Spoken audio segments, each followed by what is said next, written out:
Push open the heavy wooden door. The stench hits you first: stale ale, unwashed bodies, smoke, and something rotting in the corner. Your eyes water as you step inside. The floor squelches beneath your boots, sticky with spilled drink and things you don't want to identify.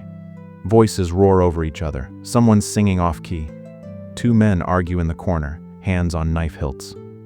Welcome to a medieval tavern. This is no cozy fantasy inn. This is survival, vice, and desperation served by the pint. Let's walk through these doors and discover what medieval taverns were really like: the filth, the danger, the people, and the vices that made them the beating heart of medieval nightlife. Medieval taverns were rarely purpose-built. Most were converted homes, ground floors of larger buildings, or extensions of private dwellings. The owner's family often lived upstairs while strangers drank below. Walls were timber and wattle and daub, sometimes stone if the owner had means. But regardless of material, they were dark, damp, and drafty. Windows were small and often shuttered against cold. Glass was rare and expensive. Most taverns had open holes covered with oiled cloth or wooden shutters.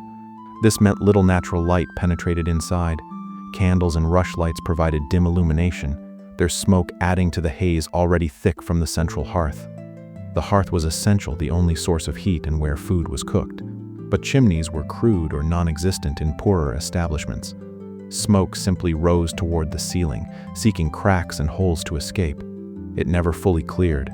Everything: walls, ceiling beams, furniture was coated in black soot. Breathing inside felt like inhaling campfire ash. Patrons' eyes stung constantly. Floors were packed earth or rough wooden planks, both absorbing decades of spills. Rushes and straw were scattered across floors to soak up liquids, but they were changed infrequently. Beneath them, the ground was perpetually damp, breeding mold and vermin. Rats scurried in shadows.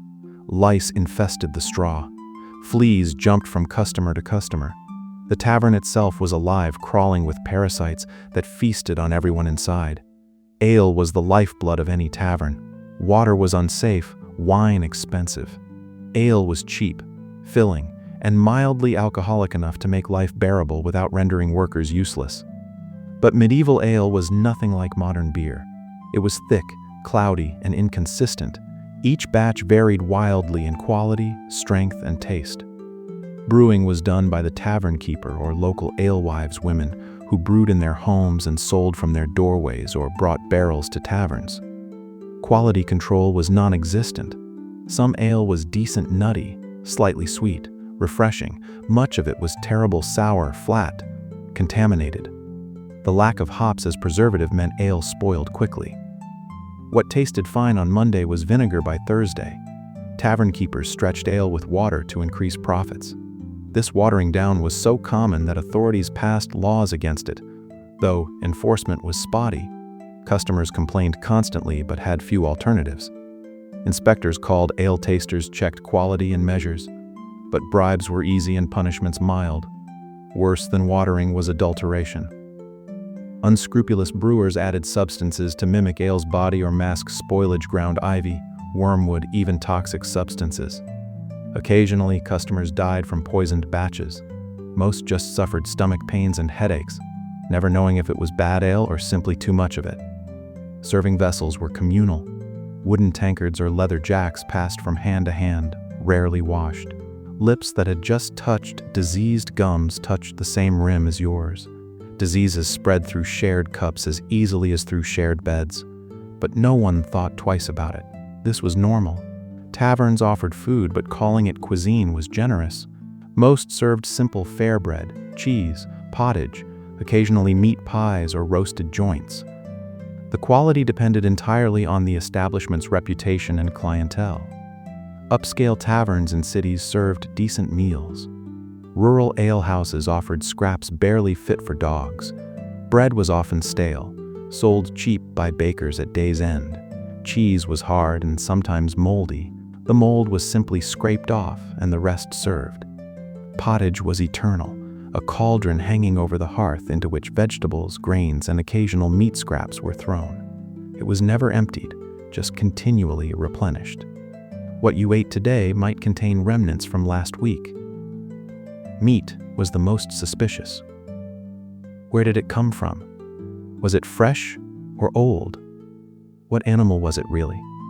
Tavern keepers bought cheap cuts from butcher's offal, gristly bits, things rejected by wealthier customers. Occasionally, they purchased from less legitimate sources: poached deer, stolen livestock, animals that died of disease rather than slaughter. Heavy spicing and cooking masked questionable origins. Meat pies were notorious. What filled them was anyone's guess. Ground mystery meat, fat and gristle encased in pastry. Tales circulated of tavern keepers disposing of bodies via their pies, almost certainly legends. But the fact that people believed such stories reveals how much trust customers placed in their meals. Cleanliness in food preparation was non-existent by modern standards. Cooks wiped hands on dirty aprons. Utensils were rinsed in buckets of increasingly filthy water. Cutting boards were never sanitized. Flies swarmed over food in summer. Rats nibbled stores and cellars. Food poisoning was common, though people blamed bad humors or divine punishment rather than bacteria they couldn't see. Many taverns rented rooms upstairs. These were not hotels, they were barely shelters. A room meant a space with walls, a door that might lock, and perhaps a bed. The bed was a wooden frame with rope webbing supporting a straw mattress. The straw was ancient, compressed flat, and infested. Bed bugs, fleas, lice sleeping meant being devoured by parasites. Sheets, if provided, were filthy. They were rarely washed, used by dozens of travelers before you. Stains told stories you didn't want to know. Blankets were thin and scratchy, pillows were sacks of straw. Comfort was not the goal. You paid for a locked door and horizontal surface, nothing more. Many rooms housed multiple strangers. Beds were shared between people who'd never met. Men and women sometimes shared spaces, divided only by curtains or not at all. Privacy was a luxury few could afford. You slept with one eye open, weapons within reach, valuables tucked under your body. Worse were the common rooms where the very poor slept on floors or benches for a few coins. These rooms had no privacy, no security, and no warmth beyond body heat. Thieves operated freely. Disease spread rapidly. Sleeping in such places was desperate measure, chosen only when streets were more dangerous. Violence was tavern atmosphere as much as smoke and smell. The combination of alcohol, strangers, weapons, and money guaranteed conflict. Most nights saw at least one fight. Serious violence occurred weekly. Murders happened regularly enough that they barely merited mention in city records unless the victim was important. Knives were universal. Every man carried one for eating and utility.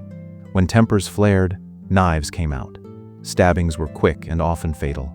Tavern fights moved fast insult to threat to violence in seconds. Bystanders scattered or joined in. Tavern keepers tried breaking up fights when possible, but often they just waited for it to end and cleaned up the blood after. Women faced particular dangers. Assault and rape occurred with disturbing frequency.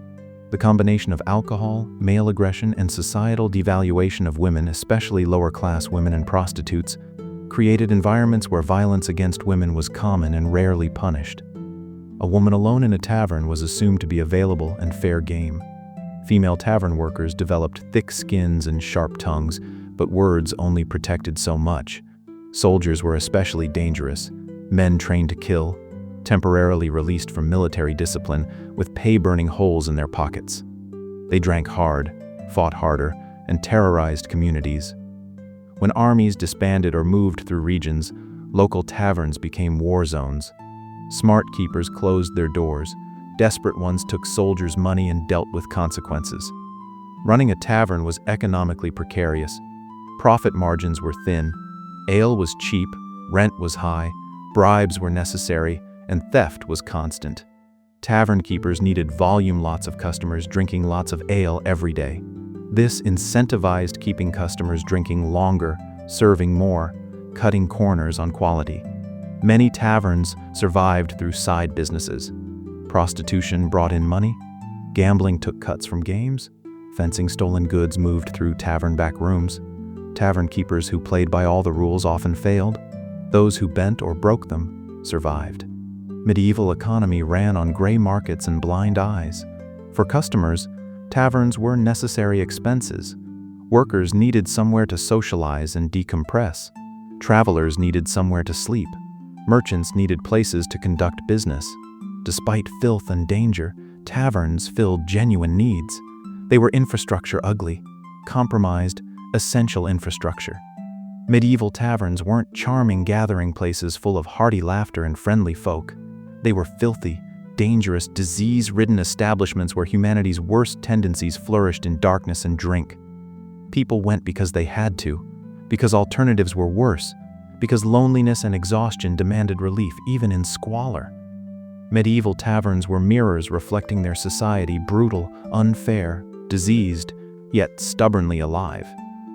These weren't places you'd want to visit, but they were places where medieval life actually happened, unfiltered and raw.